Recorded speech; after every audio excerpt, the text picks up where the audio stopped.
एक Chinese proverb है, teachers can open the door but you must inter it yourself. ठीक बात है जी, मैं आपके लिए सब कुछ कर सकता हूं, सब कुछ पढ़ा सकता हूं, लेकिन पढ़ना तो एक बार आपको पड़ेगा। Hello everyone, welcome back to Magnet Brains. मैं राहुल गौतम, आपका अकाउंटेंसी एजुकेटर, फिर से आज लेके आ चुका हूं आपके लिए बहुत शानदार जानदार टॉपिक, चैप्टर और 4 नंबर के लिए तैयारी कर रहे हैं हम। क्या है? Comparative statement. अब कंपैरेटिव, कॉमन साइज, कंपैरेटिव में 2, balance sheet, profit and loss. Common size में बैलेंस शीट और profit and loss. Total 4 topic है हमारे पास और मैं 4 नंबर की गारंटी देता हूं आपको कि आप लेके आएंगे। मैग्नेट ब्रेन्स एक मात्र ऐसा प्लेटफॉर्म है जो आपको देता है 100% free complete education from KG to class 12th। आपको मिलता है central board of secondary education English medium, Hindi medium. इसके साथ ही आपको मिलता है स्टेट बोर्ड में एमपी बोर्ड, यूपी बोर्ड और बिहार बोर्ड। नोट्स डाउनलोड करने के लिए लिंक जो है वो डिस्क्रिप्शन बॉक्स में मिलती है, आप नोट्स को डाउनलोड कर सकते हैं। मेरे अभी तक के रिकॉर्डेड लेक्चर्स भी आपको प्लेलिस्ट के माध्यम से नीचे डिस्क्रिप्शन बॉक्स में मिल जाएंगे। राइट, तो हम करते हैं आज का टॉपिक, और आज मैं सिर्फ लेके आया हूं कंपैरेटिव स्टेटमेंट में बैलेंस शीट। तो बहुत आसान है ये, मतलब मैं यूं कहूं तो, और आपको भी अगर आपने इसको एक बार ही पढ़ के देखा ना तो आराम से हो जाता है ये। कंपैरेटिव मतलब क्या? हमें एक डेटा को किसी दूसरे डेटा के साथ कंपेयर करना है। फॉर एग्जाम्पल, आप अपने मार्क्स 11th क्लास के मार्क्स 12th क्लास के मार्क्स से कंपेयर कर सकते हो कि सर जी मुझे 11th अकाउंटेंसी में 80 आउट ऑफ 80 स्कोर किया था मैंने, और 12th में भी मेरा भी कुछ ऐसे ही प्लान है अभी, लेकिन प्री बोर्ड जब मेरे हुए तो मेरे 70 आए out of 80 and last year I was at 80 out of 80। तो क्या कंपैरिजन निकला कि सर लास्ट ईयर के डेटा से इस साल के डेटा में कुछ गिरावट मुझे जरूर देखने को मिल रही है। तो वैसे ही हम क्या करने वाले हैं, किसी कंपनी के फाइनेंशियल स्टेटमेंट को एनालाइज करने का एक टूल होता है कंपैरेटिव स्टेटमेंट और कॉमन साइज। कॉमन साइज की चर्चा हम किसी सेपरेट वीडियो में करने वाले हैं। आज जो चर्चा होने वाली है वो सिर्फ कंपैरेटिव स्टेटमेंट की होने वाली है। ठीक है, तो किसी भी कंपनी की बैलेंस शीट को हमें एनालाइज करना है, और एनालाइज में ज्यादा कुछ दिमाग नहीं लगाना है। कंपैरिजन, इस काम में तो सर हम माहिर हैं, बहुत आसानी से कर लेते हैं कंपैरिजन। राइट, चलिए तो देखते हैं कंपैरेटिव स्टेटमेंट। जैसा मैंने आपको बताया कि आपको 2 फाइनेंशियल स्टेटमेंट को आपस में कंपेयर करना है। वो 2 फाइनेंशियल स्टेटमेंट सेम कंपनी के हो सकते हैं या 2 डिफरेंट कंपनी के हो सकते हैं। जब हम एक कंपनी को किसी दूसरी कंपनी के साथ कंपेयर करेंगे तो that will be known as inter comparison. और जब हम एक ही कंपनी का डेटा, उसका इस साल का डेटा किसी पिछले साल के डेटा से कंपेयर करेंगे तो क्या हो जाएगा? इंट्रा। तो इंटर हो सकता है और इंट्रा कंपैरिजन, दोनों हो सकते हैं, दोनों पॉसिबल है। राइट, इसका दूसरा नाम भी है कंपैरेटिव एनालिसिस का। क्या नाम है इसका दूसरा नाम? Horizontal analysis. हॉरिजॉन्टल क्यों है? क्योंकि इधर का डेटा इधर के डेटा के साथ कंपेयर हो रहा है, दैट्स इट। राइट, चलो तो जरा टेक्निकली देख लो एक बार कैसे डिफाइन किया गया है। हमें तो बनाना आना चाहिए। 4 नंबर पक्का आता है, इस बार के सीबीएसई सैंपल पेपर में 4 नंबर का क्वेश्चन है और आता ही आता है ये तो। ठीक है, कंपैरेटिव स्टेटमेंट और कंपैरेटिव फाइनेंशियल स्टेटमेंट। अच्छा, मेरा question, what is financial statement? Balance sheet, statement of profit and loss account. ठीक है, उसका पार्ट फिर नोट्स टू अकाउंट और कैश फ्लो स्टेटमेंट भी होता है। Right, mean comparison of components और एलिमेंट। फिर से ये इंपॉर्टेंट बात है, क्या लिखा है?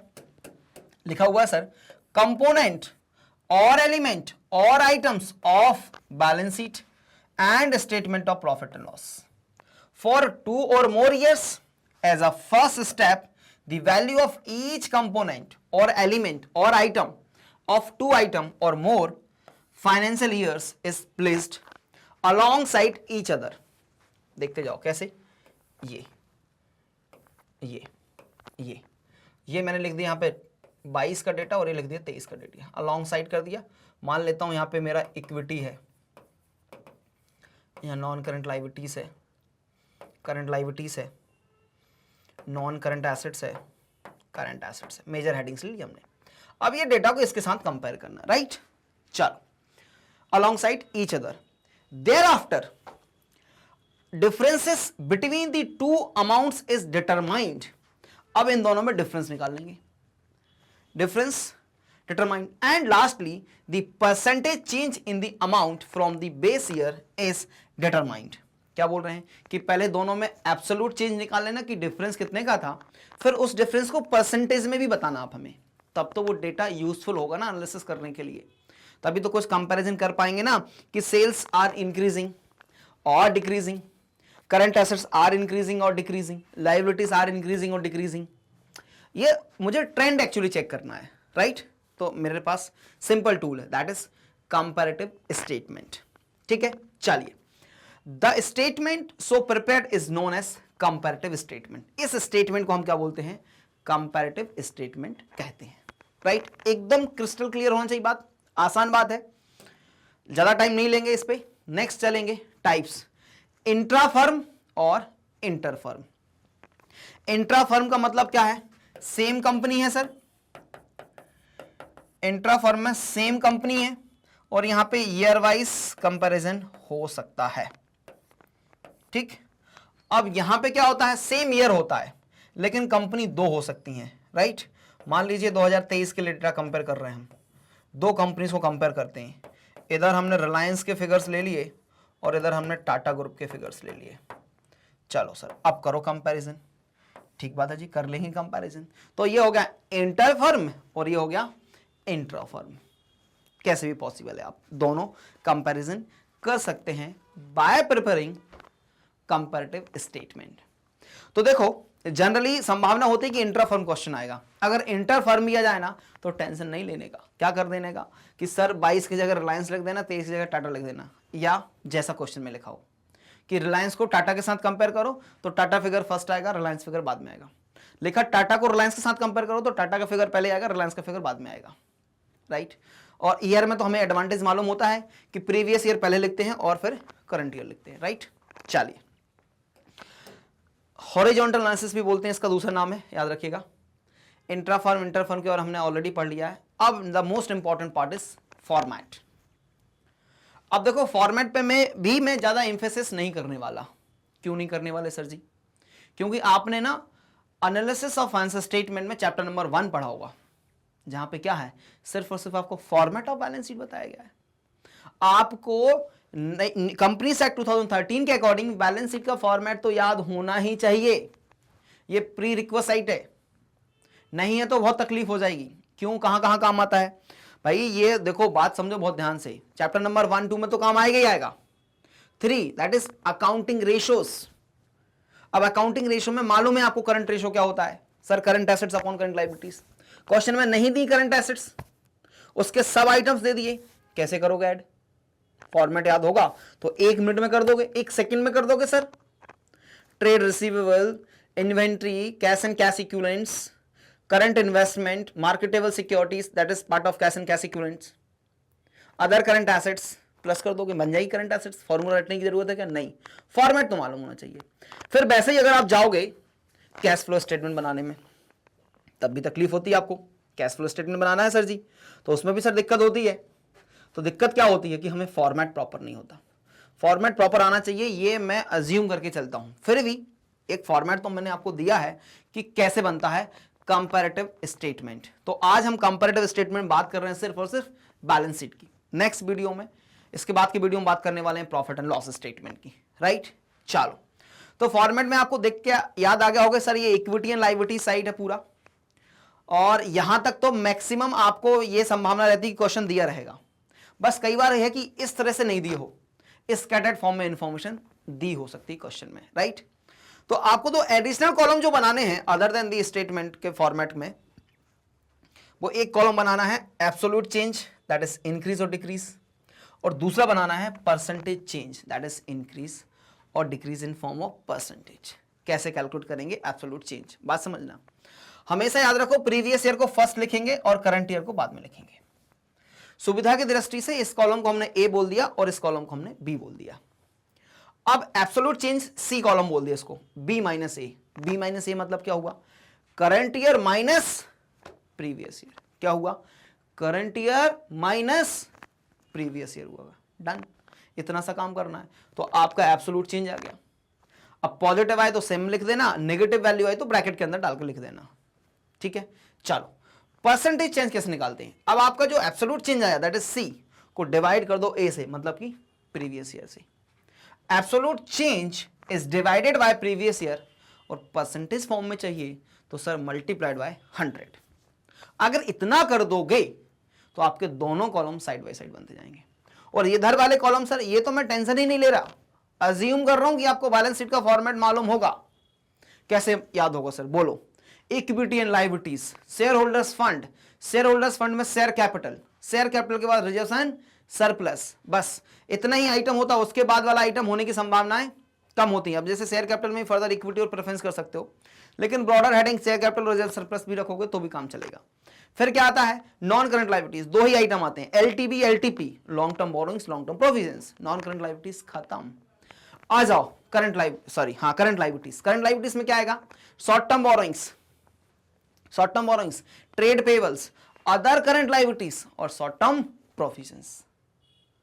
अब इसके फर्दर भी पूछ सकता है क्वेश्चन, तो बात समझ में आई। अब आ जाओ जरा बैलेंस शीट के एसेट साइड में। एसेट्स में क्या होता है, दो हेडिंग है, broader heading, non current assets और करंट एसेट्स। आ जाओ जरा, नॉन करंट एसेट्स और करंट एसेट्स। पहली हेडिंग क्या है उसके अंदर, प्रॉपर्टी प्लांट एंड इक्विपमेंट। फिर property plant and equipment, intangible assets, दो फर्दर हेडिंग डाल दी क्योंकि टेंजिबल इंटेंजिबल को बाइफरकेट करना पड़ता है। फिर non current investment, long term loans and advances. फिर आ जाओ करंट एसेट्स, उसमें क्या क्या है सर जी करंट एसेट्स में, current investments, inventories, trade receivers, cash and cash equivalents, short term loans and advances and other current assets. ये हमारे पास फॉर्मेट है। बस आपको फिगर्स डालना है, पहली बार दो काम करने बस, एक ये फॉर्मेट बनाना है, दूसरा इधर आपको ये लास्ट दो कॉलम्स में अमाउंट कैलकुलेट करके लिखना है। 4 नंबर पक्के हैं, प्रैक्टिस कर लेना। बनते हैं कई बार लेकिन टाइम कंज्यूमिंग हो जाता है एग्जाम टाइम में, तो टाइम कैसे कम लगे उसके लिए थोड़ी सी प्रैक्टिस आपको करना पड़ेगा। और मैं जितने क्वेश्चंस करवा रहा हूं, प्रैक्टिस करवा रहा हूं, that are more than sufficient. बस सारे वीडियोस देख लेना। I will try to finish by 5 to 6 videos में पूरे चैप्टर को फिनिश करने की कोशिश करूंगा, क्योंकि वीडियोस छोटे छोटे बना रहा हूं, बड़ा वीडियो नहीं बना रहा हूं कि 1-1.5 घंटे का एक बना दिया। अप्रोक्सीमेशन 30 to 45 मिनट्स का वीडियो बना के दे रहा हूं, जिससे कि आप देख भी सको कभी भी जब भी टाइम मिले। अगर लग रहा है कि स्पीड स्लो चल रही मेरी, मैं स्पीड स्लो रखना पड़ता है क्योंकि सभी बच्चों को समझना होता है, तो आप अगर लगता है कि मेरी स्पीड कम है तो 1.5x और 2x पे भी आप वीडियोस को देख लेना। चलें, तो ऐसा नहीं कि मैं सिर्फ इतना थ्योरी देकर चला जाऊंगा। सबसे इंपॉर्टेंट बात तो ये है, जब हम कार चलाना सीखते हैं ना, तो मैं आपको बता दूं घर बैठे बैठे कि बेटा देखो ये ना स्टीयरिंग होती है, फिर ना एक्सेलेटर होता है, फिर ना ब्रेक होता है, फिर ना क्लच होता है, फिर आपको ना एक्सीलरेट करना पड़ता है, ऐसे सब सिखा दूं। क्या कार चलाना सीख जाओगे? नहीं सीखोगे ना। क्या करना पड़ेगा कार चलाने के लिए, थोड़ा सा बेसिक बता दिया, बोला बैठ बेटा कार में, बैठ मेरे साथ और चल चालू कर, जल्दी सीखोगे ना। उसी प्रकार हम क्या करने वाले हैं, क्वेश्चन, ये आ गई कार, लो आ जाओ ड्राइविंग सीट पे तुम, मैं कंडक्टर बन जाता हूँ, साइड में बैठ जाता हूँ आपके, ठीक है जी, हैंड ब्रेक लगा दूंगा अगर गलती करोगे तो। चलो, from the following information prepare comparative balance sheet of x limited. जिसका मुझे डर था वो पहले ही क्वेश्चन में मिल गया। क्या कि सर जो क्वेश्चन में इंफॉर्मेशन है वो फॉर्मेट में नहीं है, स्कैटर्ड फॉर्मेट में है। अच्छी बात यह है कि स्कैटर्ड में भी हमें क्या कर दिया उन्होंने, ब्रॉडर हेडिंग्स दे दी, सब हेडिंग्स में नहीं दिया। करंट एसेट्स में भी लिख सकते थे वो क्या, trade receivers, inventories, other current assets, short term loans and advances, cash and cash equivalents, other non current assets, other current assets, ऐसा भी दे सकते थे। लेकिन अच्छी बात है, भला हो उनका कि करंट एसेट लिख दिया। लेकिन ऐसा मत सोचना कि एग्जाम में ऐसा कर देंगे, एग्जाम में आपको और इसको टफ बनाया जा सकता है क्वेश्चन को, राइट। चलिए, तो कोई बात नहीं है सर जी, मुझे शेयर कैपिटल दिखता है, शेयर कैपिटल मुझे मालूम है इक्विटी एंड लायबिलिटीज का पार्ट होता है, रिजर्व्स एंड सरप्लस भी इक्विटी एंड लायबिलिटीज का पार्ट होता है। फिर आता है sir long term borrowing, sir ये होता है नॉन करंट लायबिलिटीज का पार्ट। फिर आता है करंट लायबिलिटीज, ये ऑलरेडी करंट लायबिलिटीज का ही पार्ट है, अलग से फर्दर हमें उसको डिफाइन करने की जरूरत नहीं है। Property plant and equipment, intangible assets, ये भी सर किसके अंदर आएगा, नॉन करंट एसेट के अंदर पहली हेडिंग होती है। फिर आते हैं इन्वेस्टमेंट, नॉन करंट एसेट्स है, ये भी एक हेडिंग है इन्वेस्टमेंट नॉन करंट एसेट्स, और करंट एसेट तो ब्रॉडर हेडिंग में आएगा, राइट। तो बना लेते हैं। अब दूसरा ट्विस्ट देखो, आसान होता है लेकिन ये छोटे छोटे टर्न एंड ट्विस्ट करके ना क्वेश्चन को कॉम्प्लिकेट किया जाता है। मैंने क्या बोला, फॉर्मेट में प्रीवियस ईयर पहले रखना है, करंट ईयर बाद में रखना है। इन्होंने क्या किया है, करंट ईयर पहले दिया, प्रीवियस ईयर बाद में दिया है। यहां पे गलती होने की संभावना है, गलती होने की संभावना है। मैंने बता दिया कि आने वाले यहां पे एक टर्न पड़ेगा, फिर एक ब्रेकर आएगा जहां पे आप गाड़ी को एक्सीडेंट कर सकते हो, बता दिया मैंने पहले, ध्यान रखना इस बात को। मतलब क्वेश्चन में जब पढ़ोगे ना, एग्जाम में जाओगे तो पहला थॉट देखना करंट ईयर कहाँ दिया, प्रीवियस ईयर कहाँ दिया है। हम जल्दी में होते हैं, एग्जाम की टेंशन होती है, प्रेशर होता है, और ये बनते हुए भी गलत करके आ जाते हैं, फिर बाद में बहुत दुख होता है। ध्यान रखोगे ना, पक्का। चलो चलिए सर, तो ये प्रीवियस ईयर है जी और ये करंट ईयर है जी। चलें फॉर्मेट बना लें, स्टार्ट करें क्वेश्चन को, आ जाइए। तो ये को फॉर्मेट आपके लिए मैं पहले से बना के रखा था, और ऊपर क्या लिखूंगा, comparative balance sheet of x limited. ऊपर लिख दूंगा मैं comparative balance sheet of x limited as on 31st March 22 and 23। ठीक, ये 22 का डेटा है और ये 23 का डेटा है, राइट। चलो पहली हेडिंग, ब्रॉडर हेडिंग क्या आएगी, इक्विटी एंड लायबिलिटीज। क्या आएगी sir ji, equity and liabilities.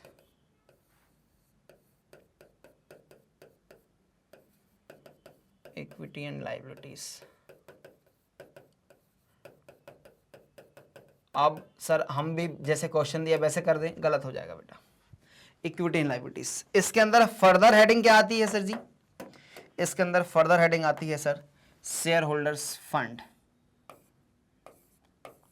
Share holders fund, इसके अंदर फर्दर हेडिंग क्या आएगी, ए शेयर कैपिटल,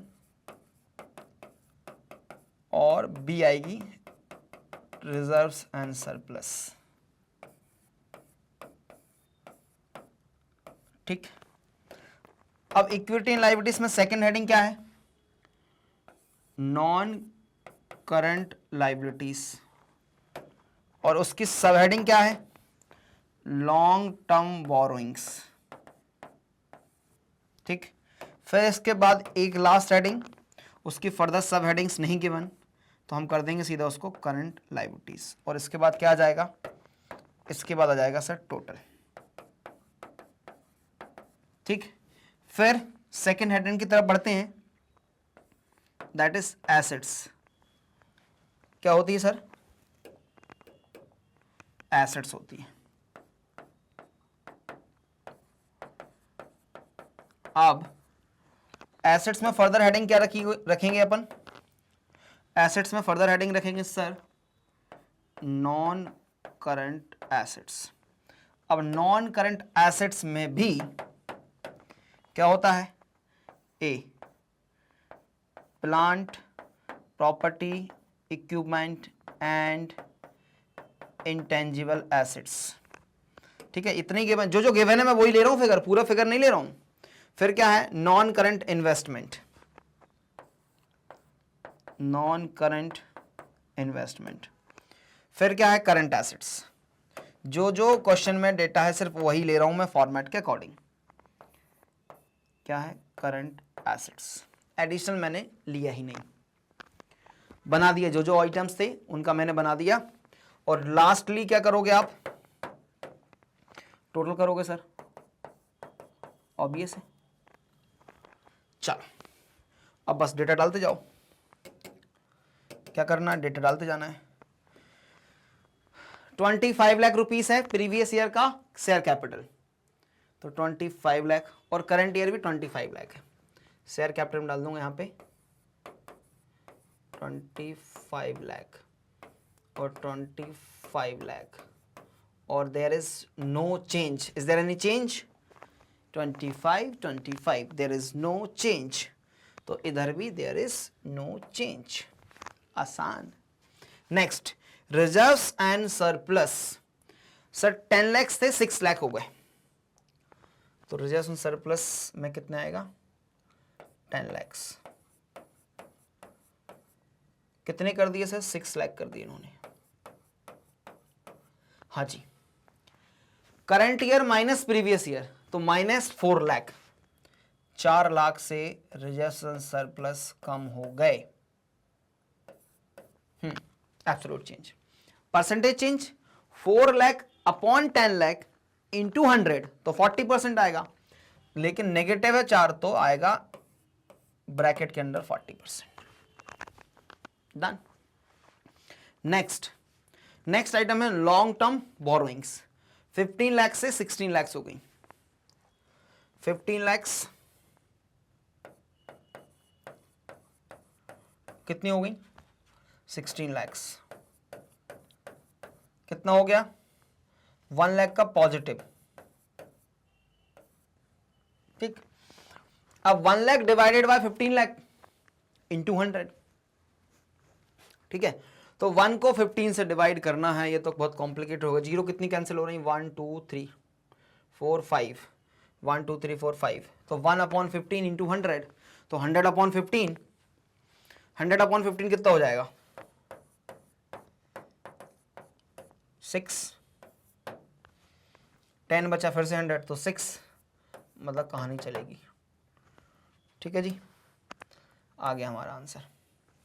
चलो नेक्स्ट आइटम की तरफ बढ़ेंगे, that is current liabilities. Current liabilities 4,50,000 थी, अभी 5 लाख हो गई।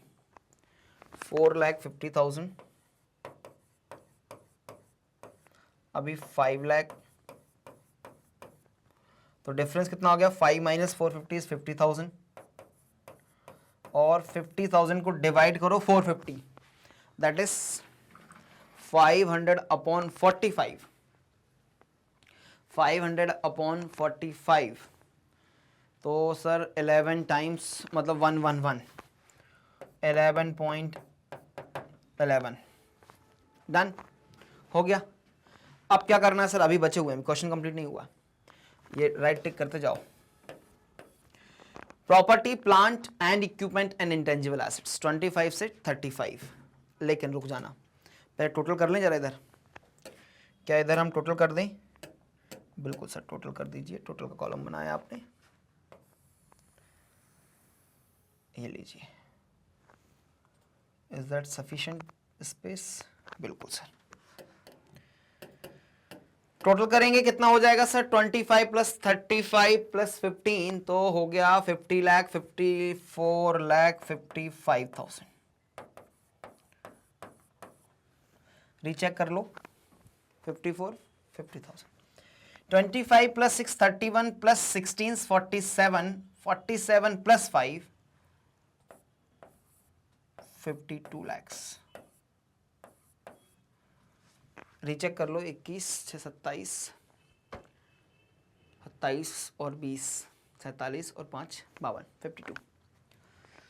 अब यहां से भी निकाल सकते हो 4 माइनस 150 तो 250, और इधर से भी निकाल सकते हो 52 माइनस 550 तो minus 250। Either way you can calculate. 250 upon 54,000, sorry 54 lakh 50,000, जरा कैलकुलेट कीजिए कितना आएगा। कैलकुलेट कीजिए कितना आएगा। 250 अपॉन 54 लाख 50,000 कर ले, कर देते हैं sir.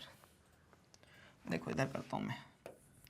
2,50,000 divided by 54,50,000 into 100, 1 2 1 2 1 2 1 2।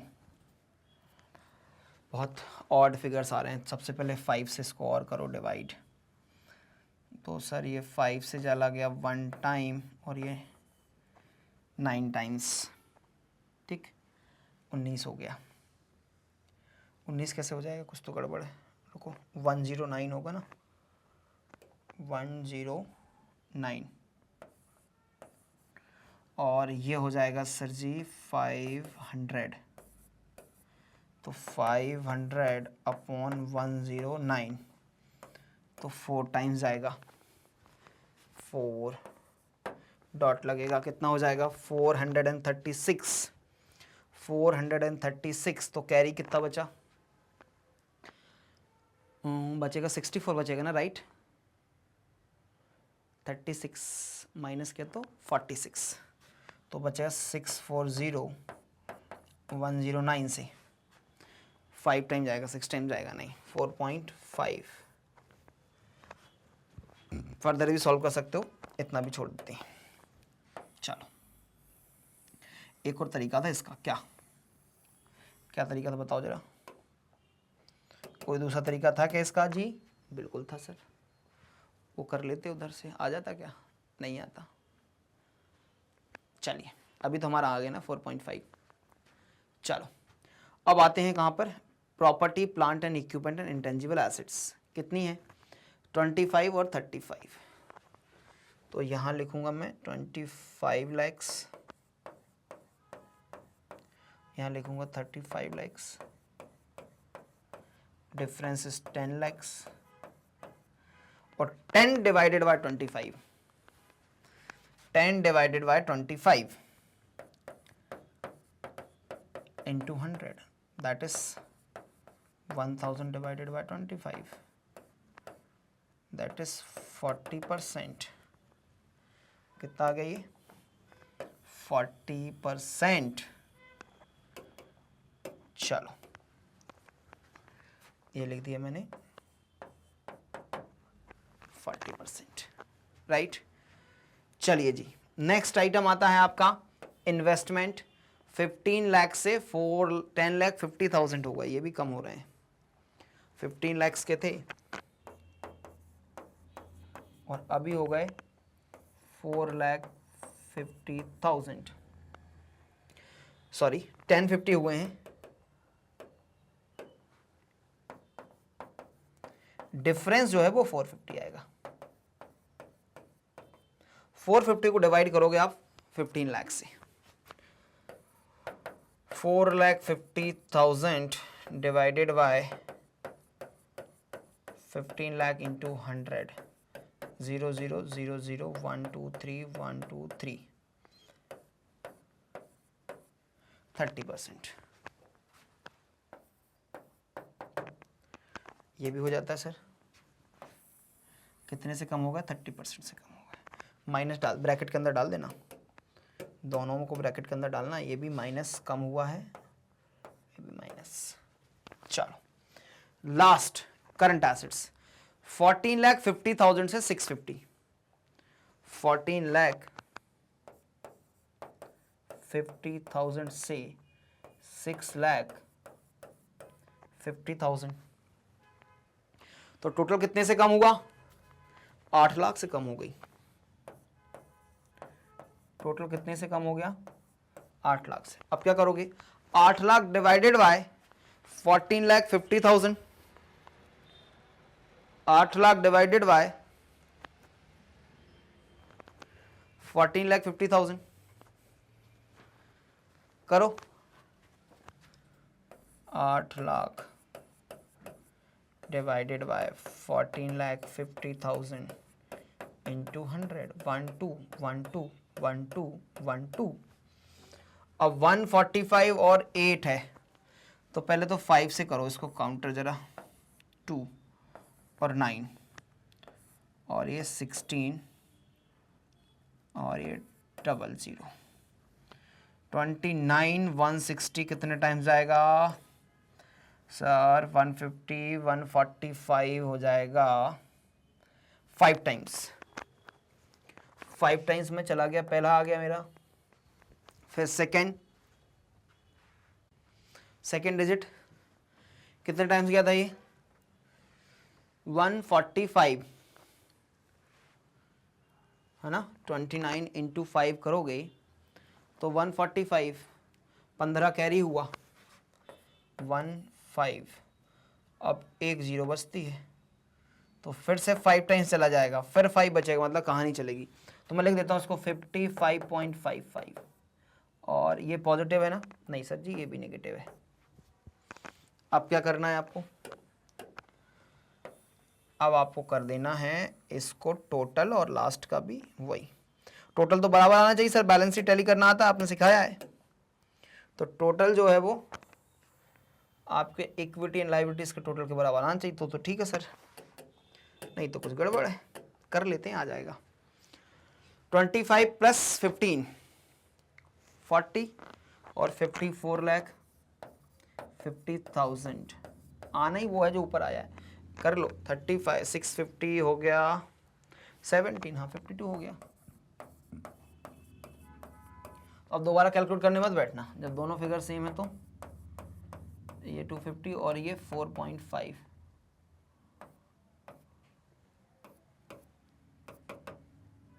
Done. Screenshot capture कर लो, क्वेश्चन जो है वो कंप्लीट हो जाता है आपका। जल्दी से कर लीजिए। हो गया डन। आसान था, हाँ टाइम टेकिंग था, लेंदी था, बिल्कुल सर जी। तो ये हमने बनाई है comparative balance sheet of x limited. आपने स्क्रीनशॉट कैप्चर किया होगा, क्वेश्चन भी था, कॉन्सेप्ट भी डिस्कस किया, 4 नंबर की तैयारी है हमारी, राइट। अब इसके पहले के जो इशू ऑफ शेयर्स है, इशू ऑफ डिवेंचर्स है, मैंने चैप्टर्स कंप्लीट करा दिए हैं। रिकॉर्डेड लेक्चर्स आप जाके देख सकते हो, लिंक जो है वो डिस्क्रिप्शन बॉक्स में प्लेलिस्ट के माध्यम से मिल जाएगी। मैग्नेट ब्रेन्स एकमात्र ऐसा प्लेटफॉर्म है जो आपको देता है 100% फ्री एजुकेशन। कहाँ कहाँ मिलता है सर? www.magnetbrains.com, हमारा मैग्नेट ब्रेन्स का एप्लीकेशन डाउनलोड कर लीजिए, वहाँ भी आपको फ्री मिलेगा। और क्वालिटी एजुकेशन देते हैं। क्या देते हैं sir? Central board of secondary education, all classes all subjects from KG to class 12th। इसी पैटर्न में आपको मिलता है Hindi medium, UP board, Bihar board और MP बोर्ड की वीडियोस। इसके अलावा आप देख सकते हैं हमारे spoken English, CUET, NTSC, olympiad के वीडियोस को भी निःशुल्क देख सकते हैं। अब बात आती है सर नोट्स। तो नोट्स के लिए लिंक जो है डिस्क्रिप्शन बॉक्स में मिल जाएगी, जाके नोट्स डाउनलोड कर सकते हैं आप। जुड़ने के लिए इस्तेमाल करते हैं आप हमसे YouTube, Facebook, Instagram, X and Telegram, इन माध्यम से आप हमसे कनेक्ट कर सकते हैं। वीडियो अच्छा लगे तो लाइक करना, शेयर करना और चैनल को सब्सक्राइब करना ना भूलें। मिलेंगे नेक्स्ट वीडियो में, जब तक रखिए अपना बहुत सारा ख्याल। Thank you so much for watching guys.